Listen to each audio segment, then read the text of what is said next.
बिस्मिल्लाहिर्रहमानिर्रहीम। मैंने एक बड़ी उम्र के आदमी से दौलत के लिए शादी की थी। मैं जवान और खूबसूरत थी। मैंने सोचा था कि शौहर की सारी तवज्जो मुझ पर होगी, पर वो अपनी 15 साल बेटी से बहुत मोहब्बत करता था। सारी जायदाद भी उसी बेटी के नाम थी। मैं डर गई कि अगर शौहर मर गया तो मेरे हाथ कुछ ना आएगा, इसीलिए उस लड़की से दोस्ती कर ली और उसे स्लो पॉइजन देने लगी। कुछ महीनों में वो मर गई तो शौहर भी उसके गम में निढाल हो गया, पर पैरों तले से जमीन तो तब निकली जब तीसरे दिन ही शौहर मुझे एक झोंपड़ी में ले आया और बोला, मेरा नाम नाजिया है। मैंने एक गरीब घराने में आंख खोली। हम 2 ही बहन भाई थे। भाई मुझसे बड़ा था, मैं छोटी थी तो मेरा बाप गुजर गया था। यही वजह थी कि हमारे घर में गुर्बत का राज था। वैसे मेरे बाकी रिश्तेदार भी कुछ ज्यादा अमीर न थे, बल्कि मेरा सारा खानदान ही मुतवस्सित तबके से ताल्लुक रखता था। अगर बात सिर्फ मुफलिसी की हद तक होती तो शायद जिंदगी इतनी मुश्किल न होती, लेकिन मेरे खानदान में तो जहालत भी कूट कूट कर भरी हुई थी। मेरे खानदान में किसी को तालीम से दिलचस्पी थी, ना अपने हालात बेहतर करने की कोई परवाह थी। सब लोग अपने रोजमर्रा के मामूलात में मगन थे और लकीर के फकीर की तरह सब्र शुक्र से जिंदगी गुजारने में मशगूल थे। जब अब्बा का इंतकाल हुआ, मेरी उम्र 7 साल थी और भाई 10-11 साल के करीब था। अब्बा का इंतकाल अम्मा के लिए एक बहुत बड़ा सदमा था। अब्बा ही थे जो घर का वाहिद सहारा थे। अब्बा की मौजूदगी में रूखी सूखी ही सही, पर 2 वक्त की रोटी तो मिल ही रही थी। भाई तो अभी काफी छोटा था, वो कमाने के काबिल न था। अब्बा के जाने के बाद अम्मा ने लोगों के घरों में काम करना शुरू कर दिया था। मैं छोटी थी, अकेली घर पर नहीं रह सकती थी, इसीलिए अम्मा जब काम पर जाती तो मुझे भी अपने साथ ले जाती। मैं अम्मा के साथ अमीर लोगों के घरों में जाती और जब मैं वहां के लोगों का शाहाना तर्ज जिंदगी देखती तो हैरान हो जाती। मालिकों की आसाइशात से भरी जिंदगी मुझे अपने घर की सादगी और गुर्बत से मवाजना करने पर मजबूर कर देती थी। वो लोग अपने बच्चों को अच्छे स्कूलों में भेजते थे। उनके बच्चे जब सफेद यूनिफॉर्म पहनकर बैग पकड़कर स्कूल जाते तो मुझे बहुत अच्छे लगते।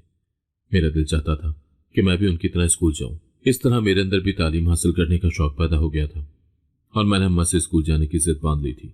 मेरा स्कूल जाना अम्मा की समझ से बाहर था। अम्मा ने सोच रखा था कि मैं थोड़ी और बड़ी हो जाऊं तो वो मुझे भी 2-4 घर काम के लिए दिलवा देगी और 4 पैसे मजीद हाथ आ जाएंगे। लेकिन मैंने स्कूल जाने की जिद करके अम्मा की सारी उम्मीदों पर पानी फेर दिया था। अरे तू क्या करेगी स्कूल जाकर? मेरी फरमाइश पर अम्मा ने हैरान होकर पूछा था। मुझे पढ़ना है अम्मा, बस, मैंने 2 टूक लहजे में कहा। अरे मैं कहां से तेरी पढ़ाई का खर्च पूरा करूंगी? मेरे पास कहां है इतने पैसे? तू मालिकों की रीस मत किया कर।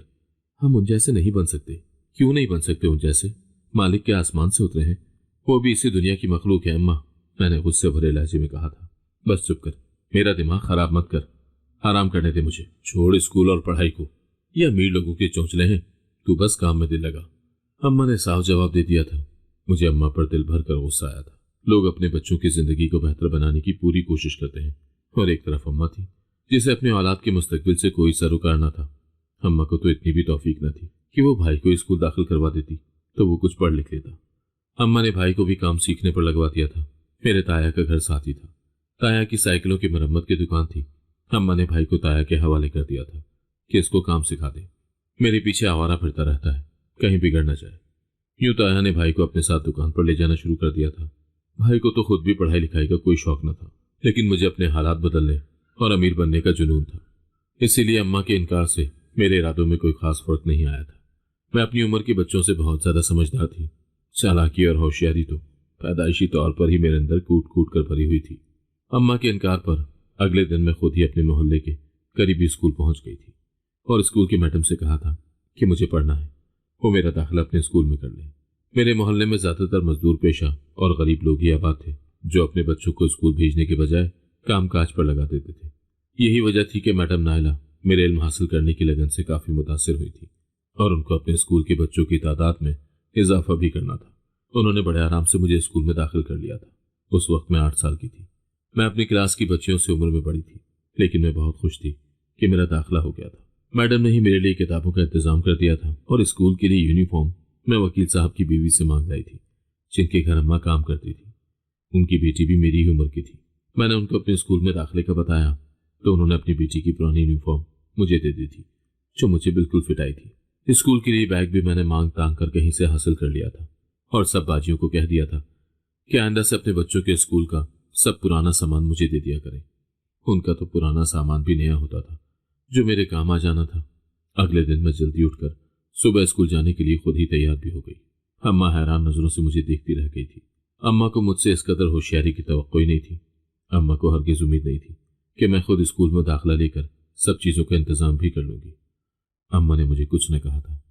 अम्मा का ख्याल था कि कुछ दिनों के बाद पढ़ाई का भूत खुद ही मेरे सर से उतर जाएगा, इसीलिए उसने मुझे मेरे हाल पर छोड़ दिया था। मैंने स्कूल जाना और दिल लगाकर पढ़ना शुरू कर दिया था। मुझे स्कूल जाकर एक अजीब सा सुकून महसूस होने लगा था। मैं रोज स्कूल जाती और घर आकर अपनी किताबों में गुम हो जाती। इस तरह कुछ साल गुजर गए थे और मैंने 5वीं का इम्तहान पास कर लिया था। जब तक मैं 5वीं में आई, हमारा स्कूल प्राइमरी से हाई स्कूल में तब्दील हो गया था। इस तरह मेरी तालीम में कोई खलल न पड़ा था। मैं मुसलसल तालीम हासिल करती रही थी। मैडम नायला मेरे तमाम हालात से वाकिफ थी और वो मेरा खास ख्याल रखती थी। भाई भी इस दौरान साइकिलों के काम का माहिर बन गया था। वो बाजार में अपनी दुकान खोलना चाहता था ताकि उसका अच्छा काम चल सके। दुकान के लिए उसे पैसों की जरूरत थी। अम्मा ने भाई की दुकान के लिए अपने मालिकों से कुछ रकम बतौर कर्ज ली थी। कुछ पैसे ताया ने दिए थे और इस तरह भाई ने बाजार में एक छोटी सी दुकान खरीद ली थी और अपना काम शुरू कर दिया था। भाई ने बचपन से ज्यादा वक्त ताया के साथ ही गुजारा था। अम्मा तो सुबह से गई शाम को घर आती थी। अक्सर भाई खाना भी ताया के घर ही खा लेता था। अब तो भाई ने अपनी दुकान खोली थी, लेकिन अब भी भाई शाम को काम से वापसी पर पहले ताया के घर हाजिरी देना न भूलता था। मुझे लगता था कि भाई ताया की बेटी सीमा को पसंद करता था। ताया और ताई के इरादे भी मुझे कुछ ऐसे ही मालूम होते थे। वो अपनी बेटी का रिश्ता भाई से करने के ख्वाहिशमंद थे। सीमा एक आम सी घरेलू लड़की थी। ताया को उसके लिए भाई से बेहतर रिश्ता कहाँ मिल सकता था। इस दौरान मैं मैट्रिक में आ गई थी। मैंने जवान होकर बड़ा रंग रूप निकाला था। मेरे अंदाज में काफी तब्दीली आ गई थी।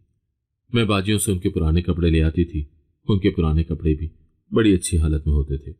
मैं अपने आप को हमेशा बना संवार कर रखती। मैं तैयार होकर स्कूल के लिए निकलती तो मोहल्ले के लड़के हैरत से मुझे तकते रह जाते। मैं बाजियों के दिए हुए फैशनेबल कपड़े पहनती तो कहीं से अम्मा की औलाद नहीं लगती थी।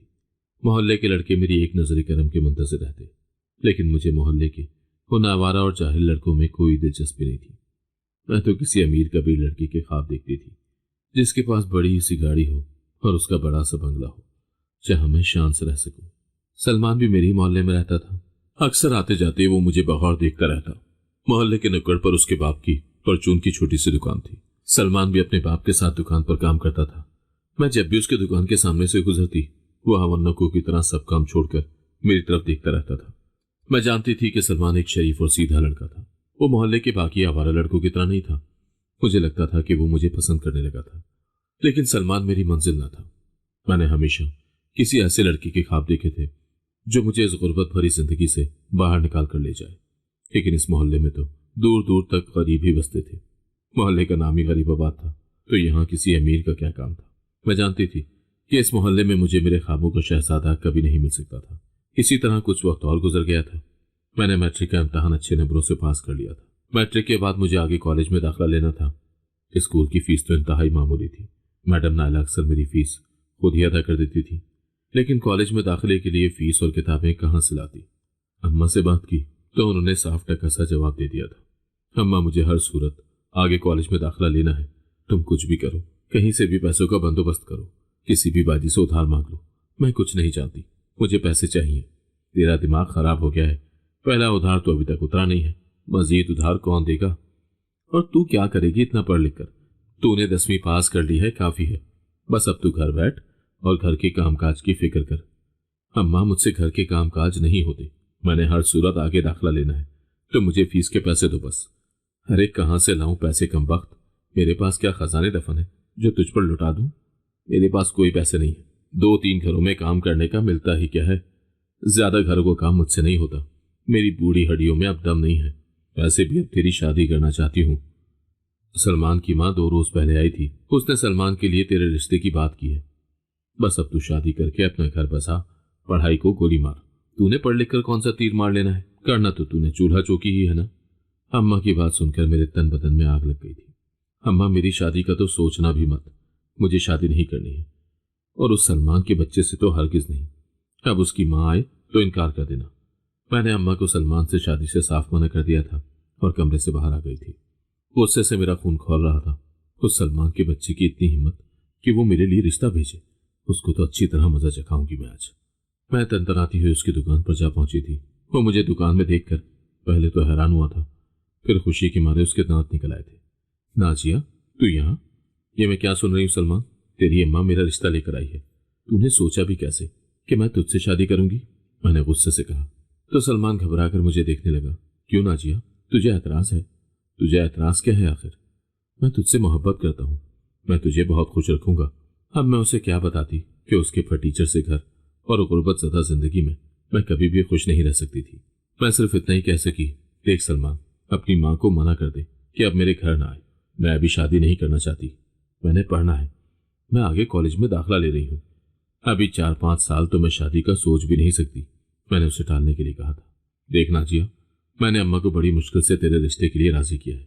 अम्मा खुद पढ़ी लिखी लड़की को अपनी बहू नहीं बनाना चाहती, लेकिन मैं तुझे बहुत चाहता हूँ। बस तू इस रिश्ते से इनकार मत करना, ठीक है? अगर तू पढ़ना चाहती है तो मुझे कोई एतराज नहीं है। मैं 1-2 साल अम्मा को शादी से रोक दूंगा। तू जितना मर्जी पढ़ लेना, मैं खुद तुझे पढ़ाऊंगा, और जितने पैसे चाहिए होंगे तो तू मुझसे ले लेना, बस इनकार मत करना, उसने मिन्नत भरे अंदाज में कहा था। पैसों की बात सुनकर मेरे कान खड़े हो गए थे। मुझे कॉलेज में दाखिला लेने के लिए वाकई पैसों की जरूरत थी। क्या तू सच कह रहा है? क्या वाकई तू मुझे पढ़ाई के लिए पैसे देगा? हाँ, तू फिक्र न कर। तुझे कितने पैसे चाहिए? अच्छा, क्या तू मुझे 5,000 रुपये दे सकता है? मैंने सोचते हुए कहा, मेरे पास 5,000 तो नहीं है, अभी फिलहाल ये 2,000 है, ये तू रख ले, बाकी के पैसे मैं तुझे बाद में दे दूंगा। सलमान ने उसी वक्त अपनी जेब से 2,000 निकालकर मेरे हाथ में पकड़ा दिए थे। मैं खुश हो गई थी कि कुछ न कुछ रकम का इंतजाम तो हो गया था। मैं खुशी खुशी सलमान की दुकान से वापस घर आ गई थी। अगले दिन मैं मैडम से मिलने स्कूल चली गई थी। मैडम नायला ने हमेशा ही मेरा बहुत साथ दिया था। इस मर्तबा में उन्होंने ही मुझे रास्ता दिखाया था। तुम्हारा बाप नहीं है नाजिया, और सरकारी कॉलेज में यतीम बच्चों की फीस माफ कर दी जाती है। तुम दरखास्त लिख कर दे दो तो कम से कम आधी फीस तो लाजमी माफ हो जाएगी। सच मैडम? मैं खुश हो गई थी। मैडम ने ही मुझे दरखास्त लिख दी थी, और वो दरखास्त मैंने कॉलेज में जमा करवा दी थी। मेरी तकरीबन सारी फीस ही माफ हो गई थी। बहुत कम पैसे मुझे अदा करने पड़े थे, जो सलमान के दिए हुए पैसों से मैंने अदा कर दिए थे, और बाकी पैसों से कुछ किताबें खरीद ली थी। मैंने कॉलेज जाना शुरू कर दिया था। अम्मा को मैंने यही बताया था कि मेरी सारी फीस माफ हो गई है, और किताबें भी कॉलेज से ही मिल गई हैं। कॉलेज की जिंदगी स्कूल से बहुत मुख्तलिफ थी। मैंने दिल लगाकर पढ़ना शुरू कर दिया था। मैं शुरू से ही काफी होशियार थी। कॉलेज में भी किसी न किसी तरह लड़कियों से अपना काम निकलवा लिया करती थी। किसी से किताब ले ली तो किसी से कोई और चीज ले लिया करती थी। मैंने कॉलेज में किसी को अपनी हकीकत नहीं बताई थी। मेरे ज़ाहिरी हुलिये की वजह से सब मुझे खुशहाल घर की लड़की समझते थे। मैं काफी मुतमईन थी, लेकिन दूसरी तरफ सलमान ने मेरा नाक में दम कर रखा था। उसे लगता था कि शायद मैं उससे शादी पर राजी हो गई हूँ और बहुत जल्द रुखसत होकर उसकी बीवी बन जाऊंगी। वो मुझसे अक्सर मिलने की ख्वाहिश का इजहार करता था, जबकि मुझे उसमें कोई दिलचस्पी न थी। वो मेरे लिए महज एक जरूरत पूरी करने का जरिया था। वो अक्सर मुझे पैसे दिया करता था। अपनी बाप की दुकान से मेरे लिए खाने पीने और जरूरत की चीजें भी ले आता था। सलमान के दिए हुए पैसों से मैं अपनी तालीमी जरूरियात पूरी कर लिया करती थी। मैं जानती थी कि वो ये पैसे और चीजें अपने बाप की दुकान से चुरा कर लाता था। उसके पास अपना कुछ न था। इसी तरह कॉलेज में मेरा पहला साल आराम से गुजर गया था और दूसरा साल शुरू हो चुका था। कॉलेज में मेरी मुलाकात कुछ लड़कियों से हुई थी जो पार्ट टाइम नौकरी करती थी। वो तालीम के साथ शाम को किसी एकेडमी में पढ़ाती थी। मैंने भी उनसे बात की थी कि मैं शाम को एकेडमी में पढ़ाने का काम करना चाहती हूँ ताकि कुछ तजुर्बा हासिल कर सकूं। आजकल सलमान ने मुझे काफी तंग कर रखा था और मैं जल्द से जल्द उससे जान छुड़ाना चाहती थी। सलमान की माँ जल्द से जल्द सलमान की शादी करना चाहती थी।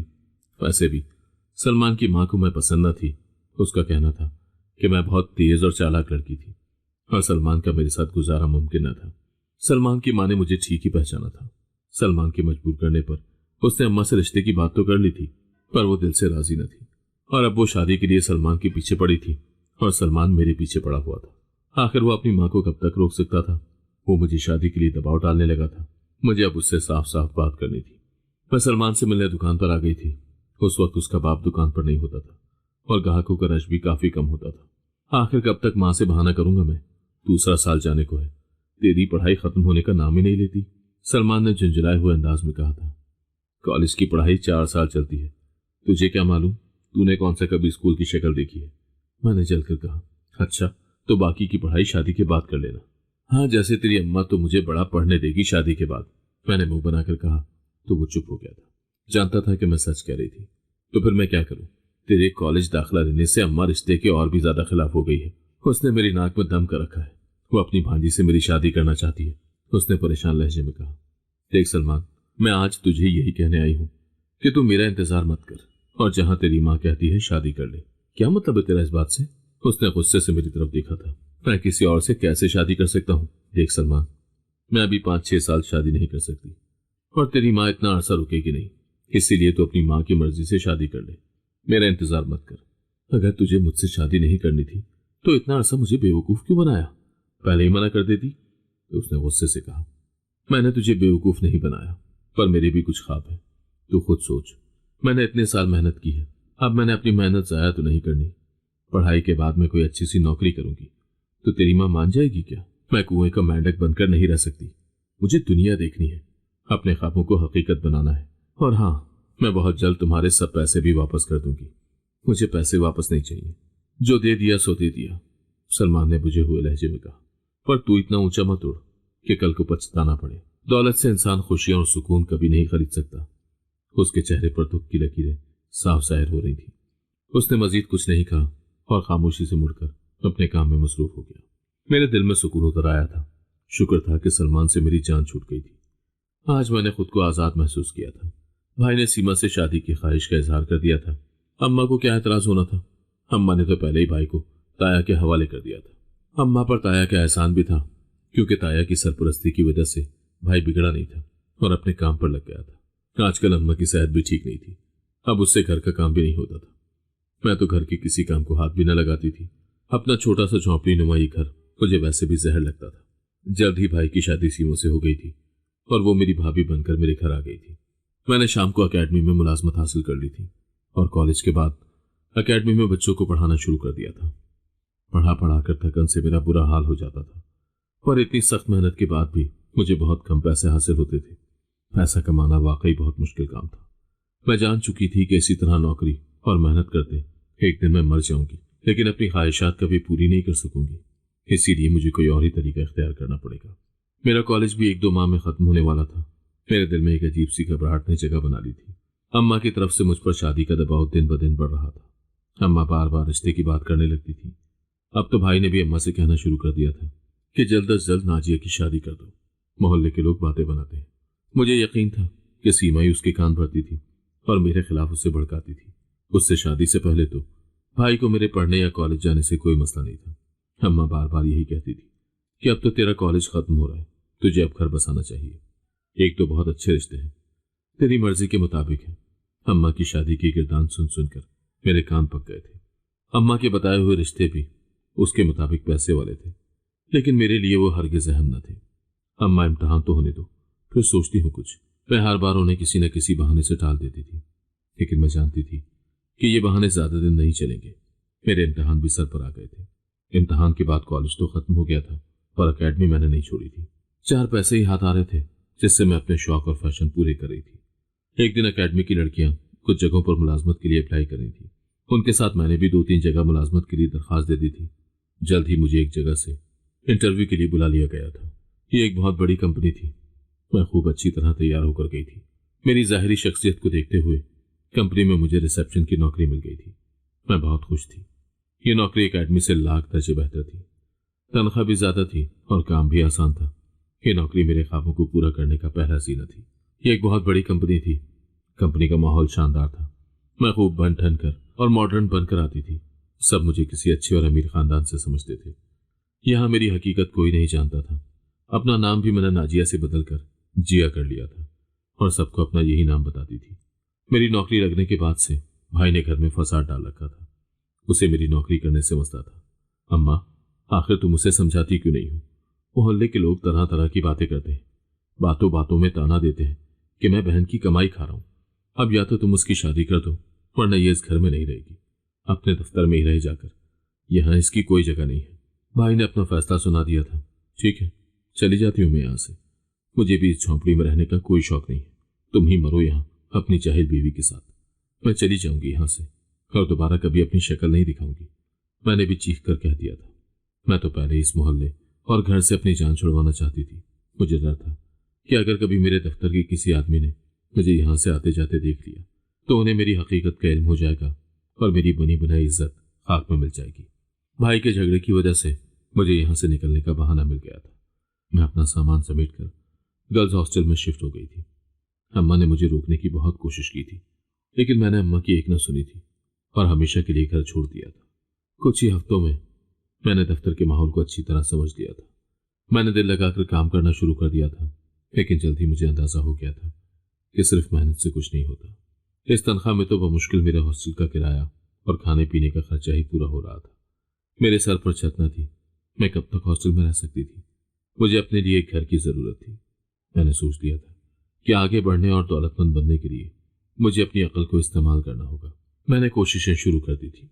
अब मैं खास तौर पर अपने बॉस के करीब रहने की कोशिश करने लगी थी। मेरे बॉस और कंपनी के मालिक इरफान खान एक शानदार शख्सियत के मालिक थे। उनकी उम्र 40 के करीब होगी, लेकिन अपना ख्याल रखने और अमारत की वजह से वो 30-35 से ज्यादा के नहीं लगते थे। उनकी शख्सियत में एक खास वक़ार था। मैं उनकी शख्सियत से बहुत मुतासिर हुई थी। इरफान की बीवी मर चुकी थी और वो तन्हा जिंदगी गुजार रहे थे।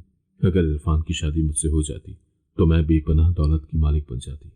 दफ्तर में बॉस को जो भी काम होता तो वो सबसे पहले मुझे ही फोन करते थे और मैं ही उनका पैगाम आगे मुतालिका वर्कर्स तक पहुंचाती थी। इस तरह मेरा इरफान साहब से रोज ही टकराव होता था। इरफान को मुतासिर करने के लिए मैं इरफान के दीगर काम भी करने लगी थी जो मेरी ड्यूटी में शामिल न थे। उनके कमरे की सफाई चेक करना और चाय भिजवाना वगैरह। रफ्ता रफ्ता बॉस भी अपने बेशतर कामों के लिए मुझ पर इन्हिसार करने लगे थे। मेरी चालाकी काम आ रही थी। मेरे काम से मुतासिर होकर बहुत जल्द बॉस ने मुझे अपनी पर्सनल सेक्रेटरी बना दिया था। मैं भी उनको अपने जाल में फंसाने की पूरी कोशिश कर रही थी। मैं जानती थी कि जिंदगी में कामयाबी हासिल करने के लिए चालाकी बहुत जरूरी है। सिर्फ मेहनत करने वाले लोग हमेशा पीछे रह जाते हैं। मैंने बॉस के सामने अपनी मजलूमियत का खूब रोना रोया था कि मैं इस दुनिया में अकेली हूँ। मेरे माँ बाप का इंतकाल हो चुका है और रिश्तेदार भी मुझे अपने साथ नहीं रखना चाहते, इसीलिए मैं हॉस्टल में रहती हूँ। मेरी दुख भरी दास्तान सुनकर बॉस को मुझसे हमदर्दी हो गई थी और बहुत जल्द ये हमदर्दी पसंदीदगी में बदल गई थी। मैंने अपनी अदाओं से जल्द ही बॉस के दिल में जगह बना ली थी। मौका परस्त बनकर हर मौके से फायदा उठाना तो बचपन से ही मेरी आदत बन चुकी थी। मुझे मालूम था कि शॉर्टकट से दौलत कमाने के लिए मुझे अपने से 2 गुना उम्र के आदमी को काबू करना था और मेरे लिए ये काम ज्यादा मुश्किल साबित न हुआ था। इरफान ने जल्द ही मुझे शादी की पेशकश कर दी थी। मेरी खुशी का कोई ठिकाना न था। मैंने फौरन हाँ कह दी थी। 3-4 दोस्तों की मौजूदगी में मेरा इरफान से निकाह हो गया था और मैं इरफान के शानदार बंगले में आ गई थी। बंगला क्या था, ये तो एक वसी और अरीज और शानदार महल था। हर कमरे में जदीद सजावट और आरामदेह फर्नीचर था। मैं हैरत से एक एक चीज को देख रही थी। ऐसा लग रहा था जैसे मैं कोई ख्वाब देख रही हूँ। मैं बहुत खुश थी और इरफान के साथ बैठी चाय पी रही थी। तभी इरफान की बेटी चली आई। इरफान की पहली बीवी से उसकी एक बेटी भी थी जिसका नाम मोमना था। शादी के वक्त मोमना अपनी खाला के घर गई हुई थी, इसीलिए उसे इरफान की शादी का इल्म नहीं हो सका था। 1 हफ्ते बाद वो वापस आई तो मुझे इरफान के साथ कमरे में देखकर हैरान रह गई थी। ये लड़की तो आपकी सेक्रेटरी है ना बाबा, ये यहाँ क्या कर रही है? उसने हैरान होकर पूछा। मोमना बेटा, अब ये तुम्हारी माँ है गुड़िया। मैंने जिया से शादी कर ली है। आओ अपनी माँ से मिलो, इरफान ने कहा तो मोमना का मुस्कुराता चेहरा यकलख्त संजीदा हो गया था। उसके चेहरे पर गुस्सा छा गया था और वो नफरत से मुझे देखने लगी थी। आपने सोचा भी कैसे बाबा कि मैं इसे अपनी माँ मान लूंगी? उसने तल्ख लहजे में कहा और गुस्से से सीढ़ियां चढ़कर अपने कमरे में चली गई। इरफान भी उसे आवाज देते उसके पीछे चले गए थे।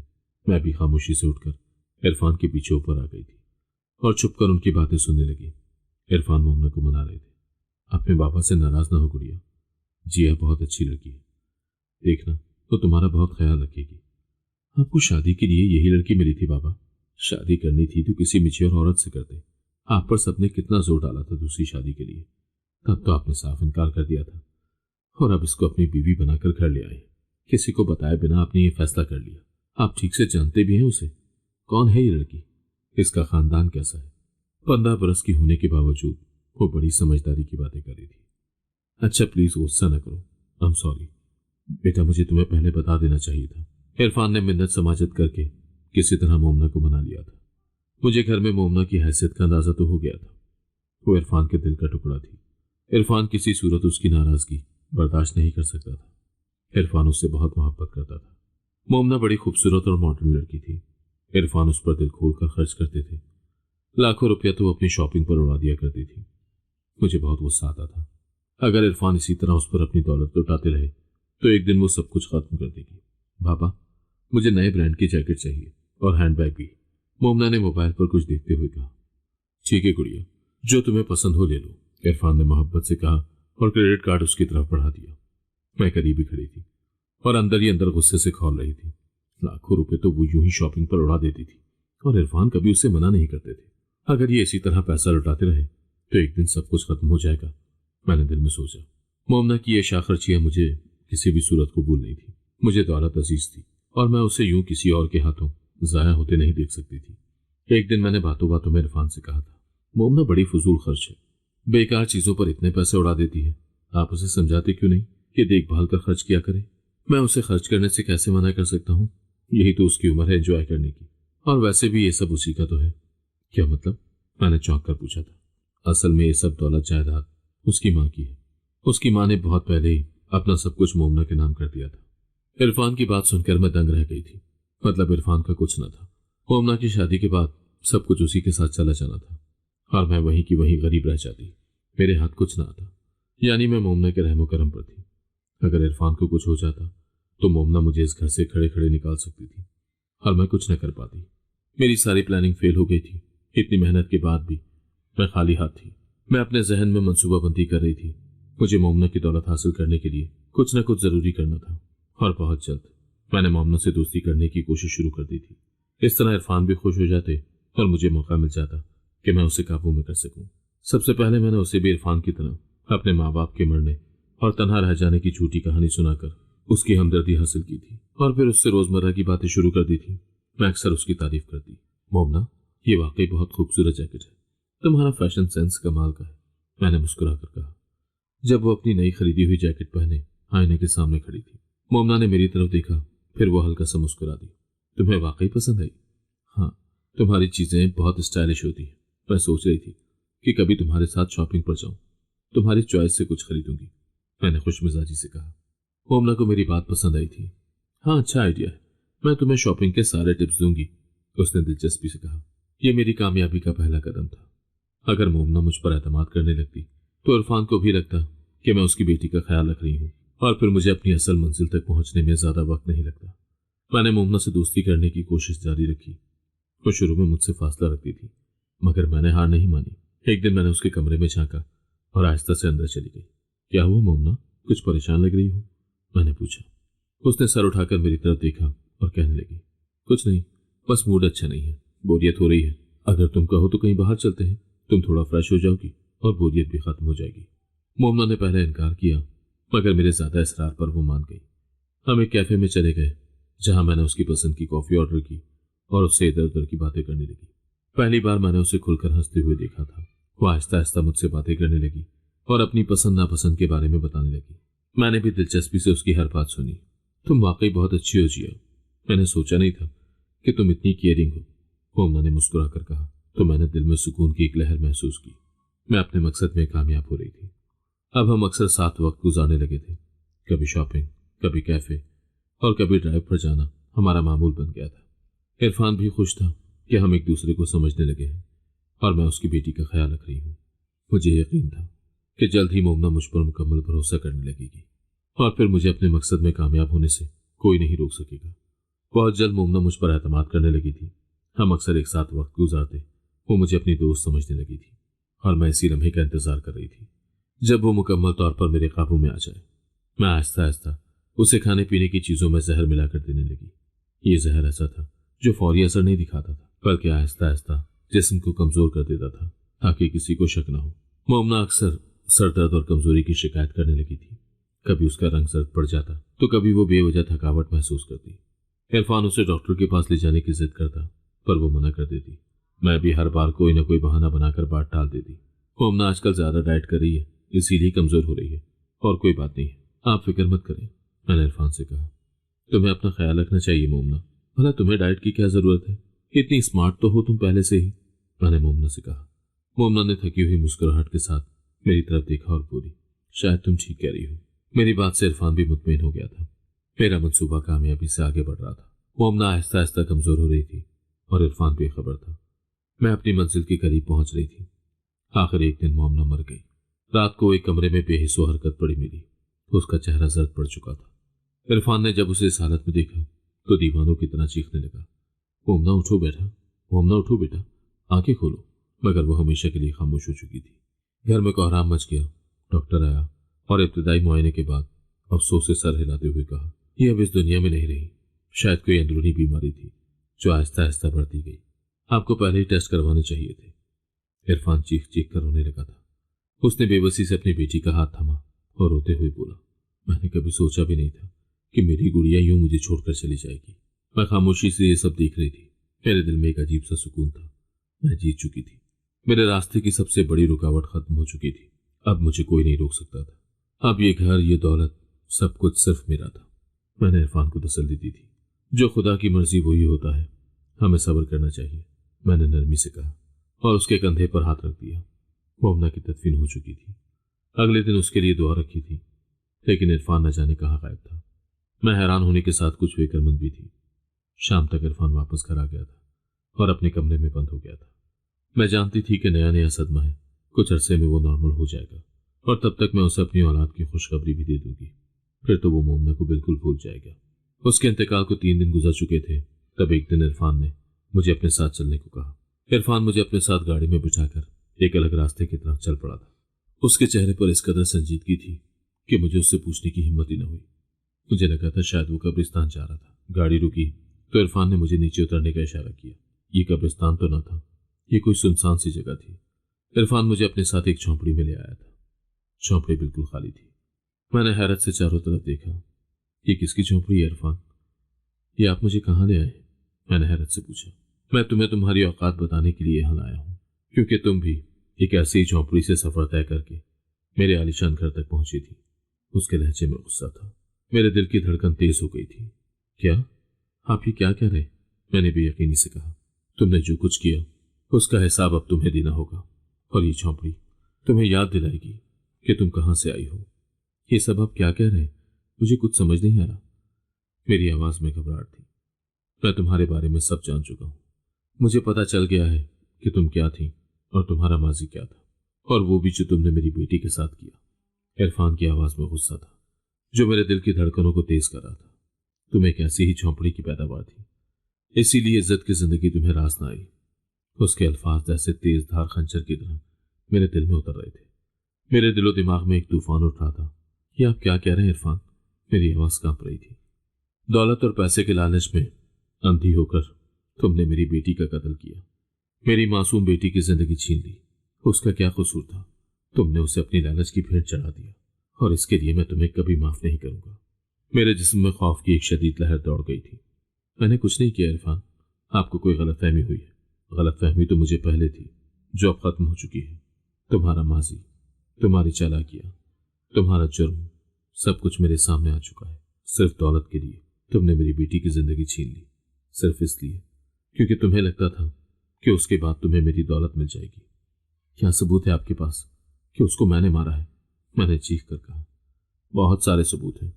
उसकी मेडिकल रिपोर्ट, जिसमें साफ लिखा है कि उसे जहर दिया गया है। और तुम ये नहीं जानती थी कि मेरे घर में हर तरफ कैमरे लगे हैं, किचन में भी कैमरा मौजूद है। इरफान ने सर्द और सख्त लहजे में कहा।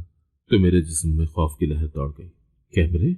हाँ, इरफान ने तेज आवाज में कहा। और रिकॉर्डिंग में साफ देखा जा सकता है कि तुमने मोमना को जूस और दूध में कई बार जहर मिला कर दिया है। तुम्हारे जुर्म की मुकम्मल दास्तान कैमरे में रिकॉर्ड हो चुकी है।